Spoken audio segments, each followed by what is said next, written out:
Hello and welcome to Tonebenders, where we talk with the sonic artists behind our favorite films, games, and series. My name is Tim Muirhead and I will be your host today as we talk about making the sounds of magic and the dark arts. Specifically, we will be looking into the making of the new SFX library from Echo Collective called Conjure that features all sorts of amazing sounds, from thundering elemental bombast to delicate bell sparkles. Conjure has something for every magic scenario. We have the Echo Collective partners here in the studio with us. They're also owners of Dallas Audio Post. You know one of them from this podcast for many, many years, Rene Coronado. Welcome, as always. Hey, good to be here. Good to be here, right? Again. And then also Rene's partner, Brad Dale. Brad, it's great to have you on for the first time. This is awesome. Hey, Tim. Thanks a lot for having me. Appreciate it. So Conjure's this really amazing library. I've spent the early part of the day going through all the different sounds in it. It's really cool. What made you guys decide to make a library about magic sounds? Yeah, I think what happens many times with many of the Echo Collective libraries, and I'm sure libraries that other professionals conjure up, is just pure need. We find ourselves in spots as sound designers and sound audio post professionals needing certain things and needing a lot of it, whether it be for a specific project or just for day-to-day things that are coming across our plate. So we definitely had a fantasy magic feature in front of me that had all of the things: spell casts and portals and energy blasts and delicate small magical appearances and happenings and all of the things. And we needed great sounds for them. So along with reaching out to the greater sound effects library community and seeing what was out there, I was looking at, what are the holes that I also need? And then what can I generate? And then just kind of being inspired by all of that as a general process and aesthetic, and then digging deep into how to go about that effectively ourselves and uniquely and creatively in our own way. And that's kind of how the spawn of this library took place, was needs and then inspiration. Yeah, the other interesting thing on it was, we do Echo Collective as a subset of what we're doing at Dallas Audio Post, and we were kind of in the process of dreaming up a slightly different library at the beginning, and so we were recording a whole bunch of elements that were more festive and cheery. And then as this need started evolving, we started just adding a bunch of dark whispers and recording friction rubs and that kind of stuff. And it ended up turning into a whole different thing from where it started from, just based on what our need ended up being halfway through it. No, that's very true in terms of, we were looking at doing something like a festival, even like a holiday kind of sprinkle sparkle type thing, or with organics and shakers and reeds and the like. We were looking to do something very, on the mic. And then we just allowed ourselves to take that journey and then bring in the cloth and the poof and the bigger cloths and the layers and then the granulations. And then the electric and the energy and things. Definitely was a journey that, happened organically. So aside from the stuff that you needed for the project that you were working on, this is a vast array of different types of sounds. Did you just start with a Word document and just list all the different kinds of magic you could think of? How did you come up with the ideas for all the different types of sounds that ended up in the library?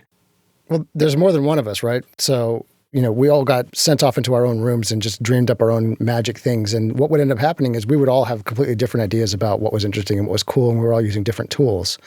And then Brad, basically as the producer of this, would take all of just the raw source that we were all doing, and we were just putting all kinds of paint on the canvas. And he took a lot of time and just started stripping it back down into things that were good and just getting rid of things that weren't quite over the bar from a quality perspective, or maybe were a little bit redundant or whatever. And you end up looking at the whole of it and being, man, there's a lot of poofs here. We need some more energy, and just kind of figuring out what your holes are after you've done a whole pass. We did spend a lot of time on this library because of our bandwidth and just our ability to kind of just explore and let the sound designers, the four of us, just go.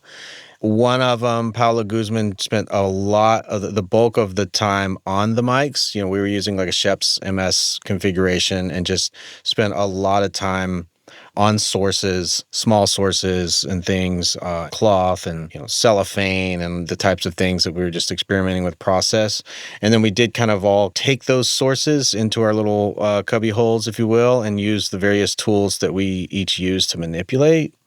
I guess it is worth noting that it is all 99% of the library does come from organic sources. There's like very little. I think I put a few LFE elements that technically come from synthesis for like sub-harmonics on some layers, but the vast majority of the library comes from manipulating and layering sounds off the mic, which we felt for fantasy and magic was very on brand in terms of it being organic. And I think once we kind of fell into the Conjure theme of this is magic that is derived from something that lives in this organic and otherworldly space, and it's not necessarily synthetic or sci-fi, that helped lead us where we wanted to go. Part of that was kind of when we talked about, well, it started as like a festival sprinkly thing. So the very early stages of what we were doing, it being organic, kind of helped keep it rooted in this Conjure world, if you will, as opposed to it being something that's a little bit more like sci-fi and synth generated. And not that that's awesome. That's totally awesome as well. But this was, we tried to keep in the world of hyperreal, I guess. Yeah, we had conversations early about like it being a kinetic force. And the other thing, Tim, is like we like to put restrictions on certain libraries. We like to kind of create a little box and then get creative within that box. So like we released a library called the Analog Interface, and the entirety of the concept behind that one is like only analog synthesis, like no digital anything, just super fat, just circuits making noises, right? And so for this one, our initial concept was like, this has to be very kinetic type magic, not synthesis type magic. So it's all got to be very, very real sounding, like people are like moving with force, like telekinesis almost kind of stuff, like as an initial concept.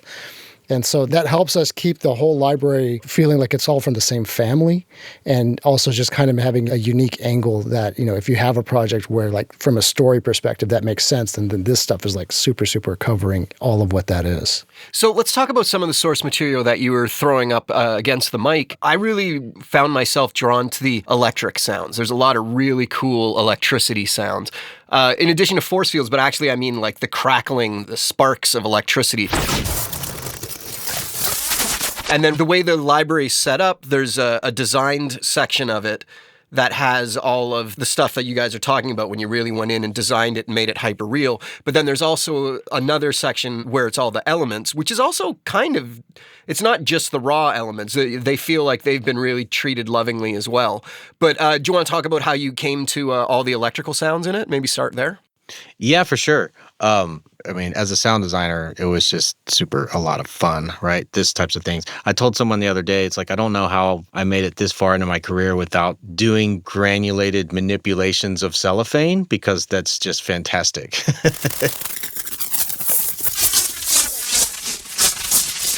and so I spent a lot of time just loving that. Recording a lot of stretching of plastic wrap and cellophane and tape ripping and these types of things that were, getting, and working the mic with them, using proximity effect and things in the mics, while we're rushing it by. And so you're using the air and the microphone proximity effect, but then on these organic materials, even if it's plastic, but real non-synthetic on the mic materials. And then, yes, taking those performances, long performances, kind of editing them, those raws, doing some processing to them, and then pretty key that one of the main tools, and you'll see whenever you see granulated, like in the metadata, I was using a granulated synth that I found called Novum. And I just kind of searched the market. I have an outboard granular synth.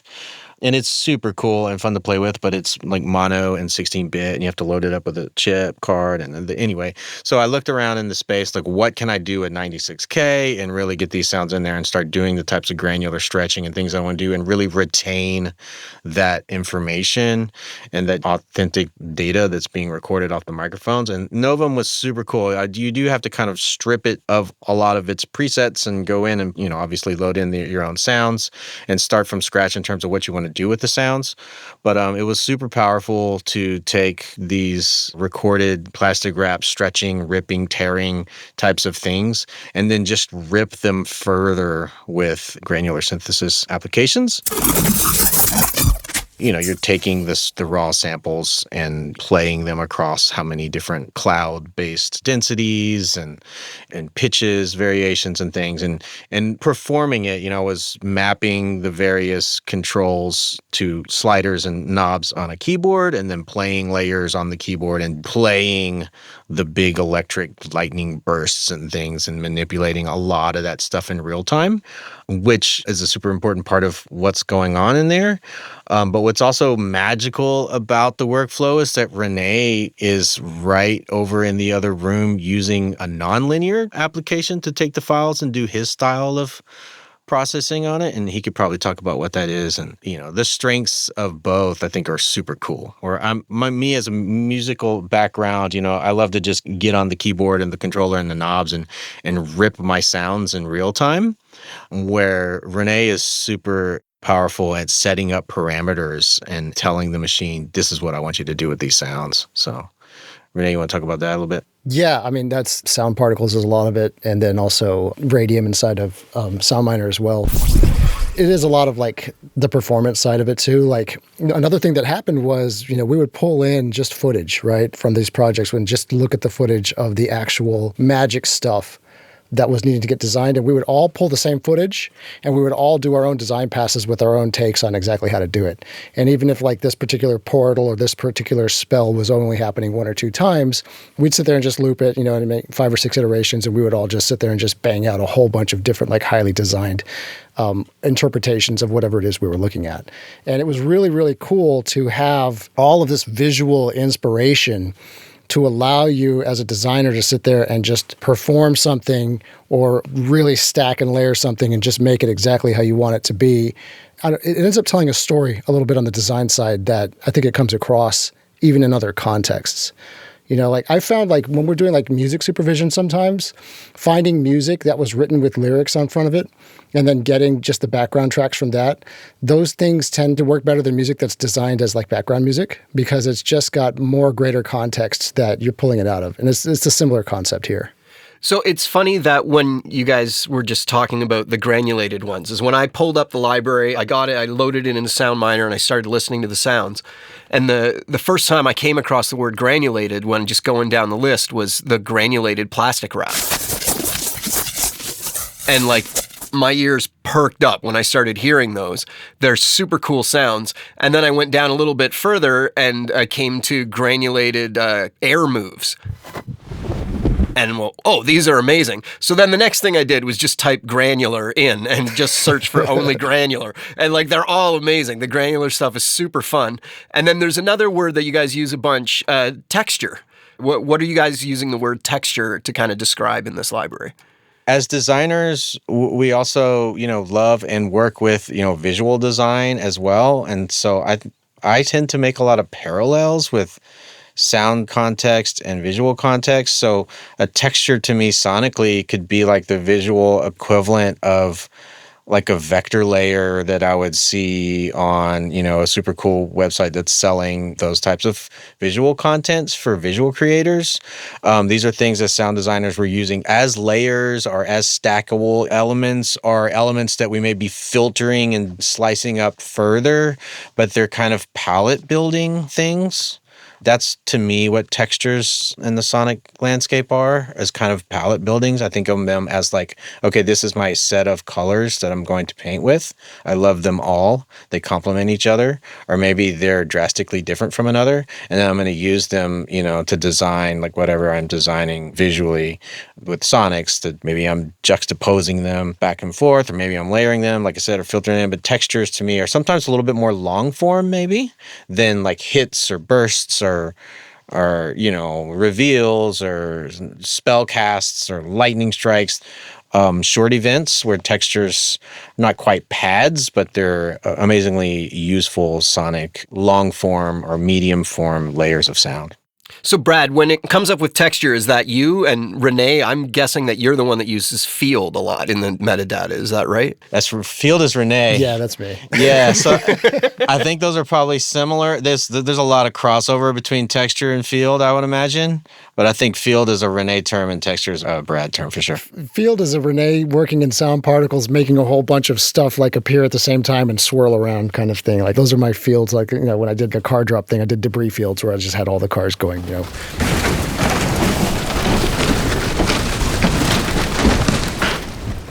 The other thing is like with textures though, like what we ended up with was, again, from a visual perspective, one of the tropes that happens in Magic is like long spells, right? Like, so in other words, somebody will like have some sort of force field that's like wrapping around them and like freezing their motion or like buffing them up or draining them down. Or there's like big portals that are just sitting there just constantly swirling and doing all this.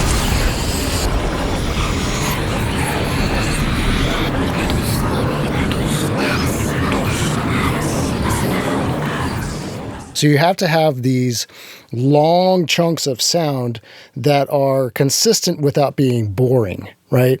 And that's what a lot of the field's elements kind of are for, is for building those longer, static, magical events that still have to have movement, but can't have any repeating, if that makes sense. No, it makes perfect sense. There's some really cool fields in this one, like from percussion instrument fields, like the tambourine field listed. Yeah.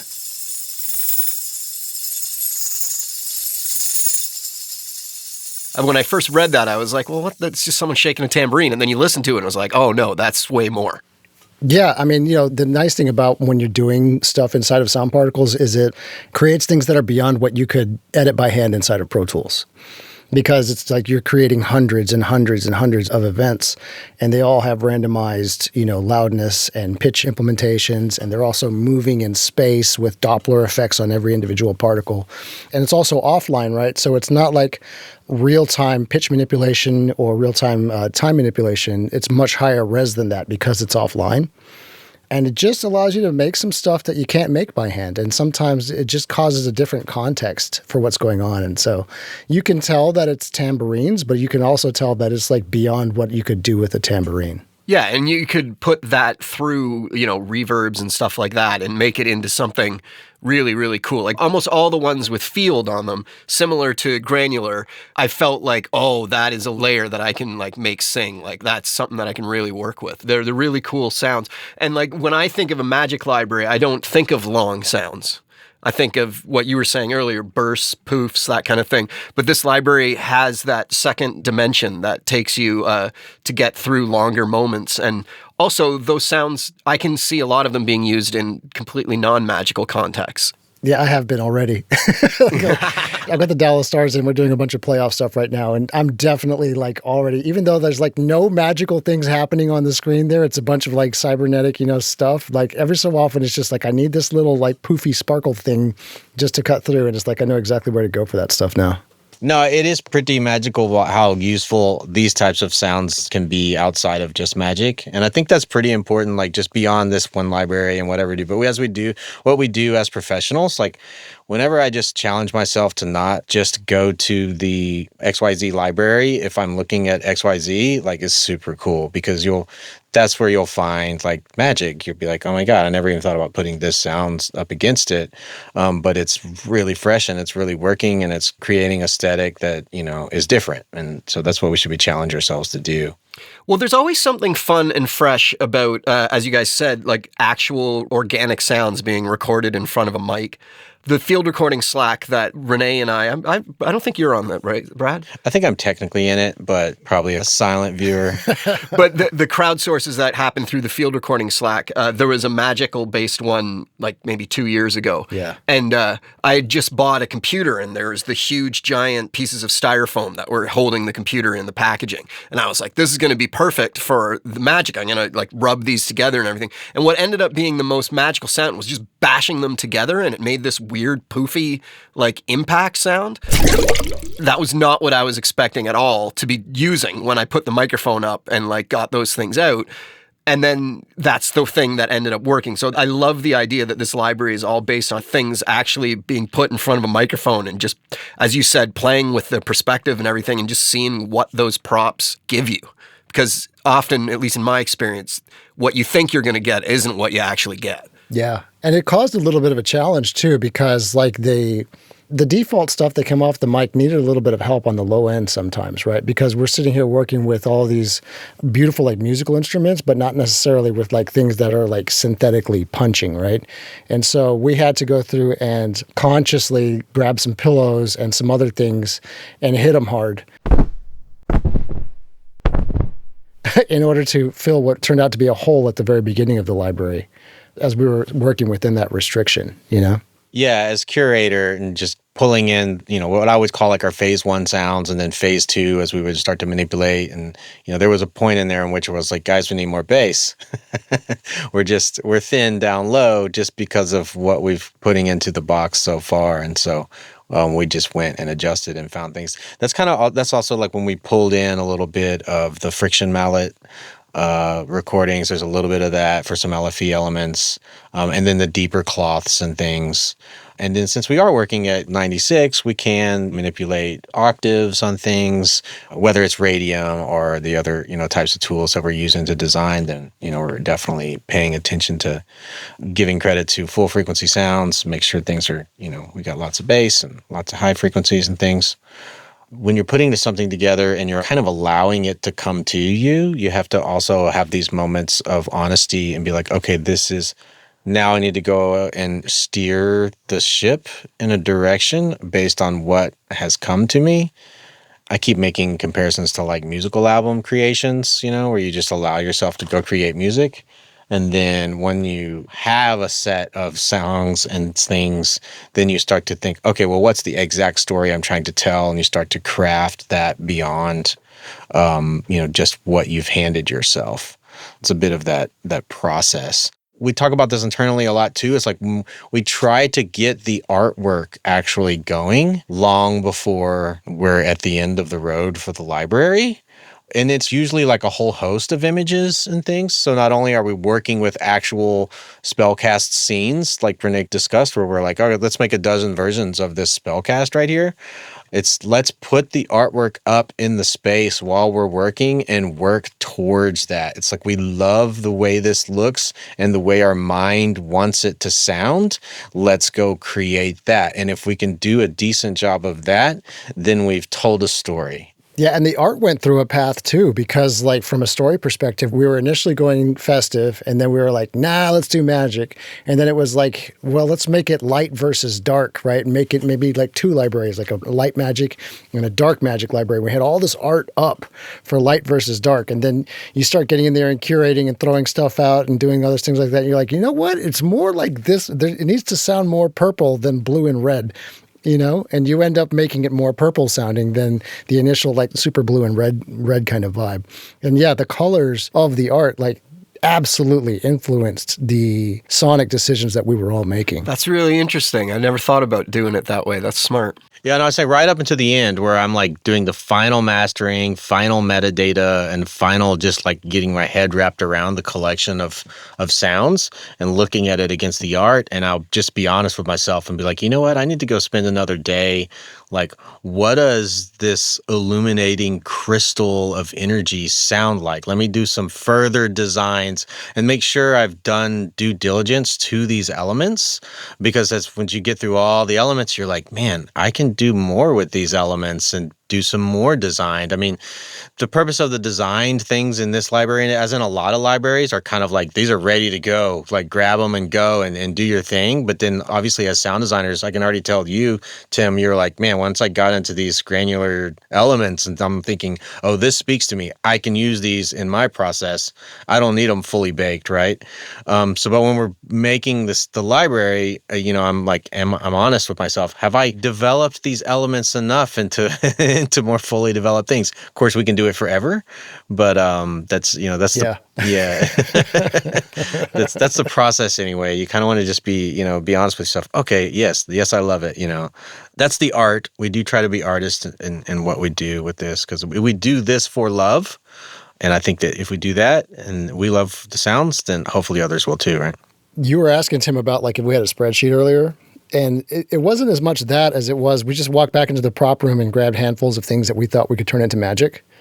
And then that process was just like days of that. And then you go through all the things and you start actually doing the design pass and you realize what's working and what's not. And then you end up going back to the prop room and bringing different stuff out to the mics because like you're realizing that this was a good idea in theory and not so good in practice on certain props and whatever. And then certain props like just yield some magic that you didn't know they could do. And it's just that process over and over and over again until you just got a stack of stuff that's all gold from top to bottom. So Brad, a couple answers ago, said something along the lines of phase 1 sounds and phase 2 sounds. It might not have been phase. I can't remember the exact word you used. How many levels did you go to on that before you decide that you're done?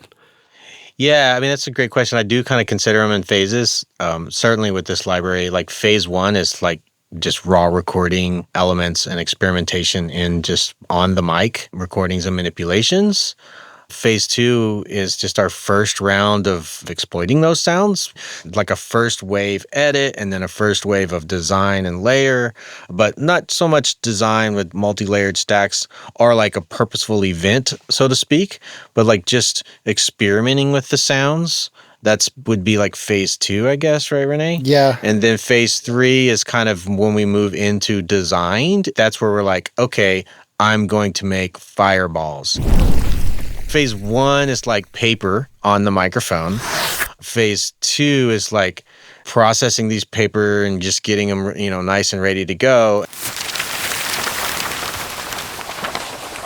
And then like phase 3 is like stacking them in radium with other things and making fire. I'm going to get my pitch curves going and everything. And here's what I'm making.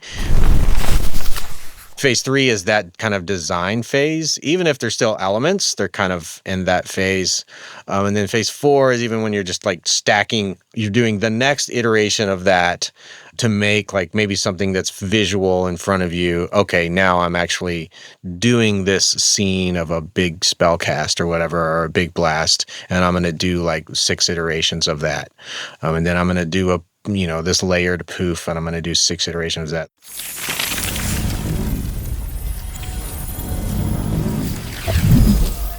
And then even 5 is when I just kind of go through and master. We do master, I guess, in a traditional sense, the library is using, mastering tools, and just want to make sure that we're just giving folks sounds that are rich and good to go and balanced and have frequency content, and not like, if it needs any help with like sharpness or things that, just some piercing that needs to be reduced or those types of things. We do try to make sure we're not just handing everyone all different types of content and level as well. This library does come in pretty hot. There is some softer stuff in there, or that we've let some transients go. Like some of the more delicate, poofs and things, or, they're maybe a little lower because there's actually some transients up there that I don't want to just smash. And then there's some design stuff that's just coming through where, I'm definitely using ozone and the like to kind of get things up and just big and awesome. So yeah, the before and after on Brad's mastering pass can be pretty dramatic sometimes because he's looking at the actual frequency response like overlaid on the EQ. And, anytime when you're doing design work, sometimes frequencies do stack in an unaesthetic way, I'll say. And so that mastering process really goes through and just gets all of those little idiosyncrasies out. The other thing I'll say, like for me personally, like the way that I was viewing like the phase 2 was it's a design like within a single prop in a lot of cases. So like, you talk about that tambourine cloud. To me, that was like when I take a single prop, which is, all the recordings of the tambourine, and then do a sound particles pass. But I'm not adding anything else into sound particles. I'm just doing tambourines going, doing that with the tambourine. And I was doing that with the whisper voices and all that kind of stuff.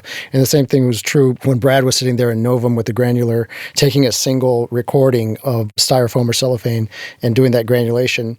It's still design. And it's still manipulation, but it's not necessarily layered.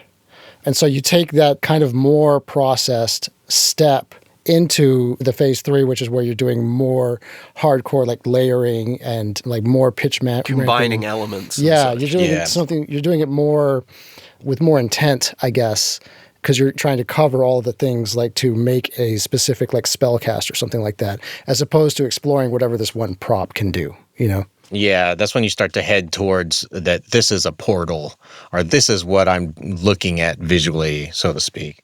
Where in phase 1 and 2, we're exploring sounds, headed towards, obviously, as sound designers, our purpose of making sounds for picture. Yep.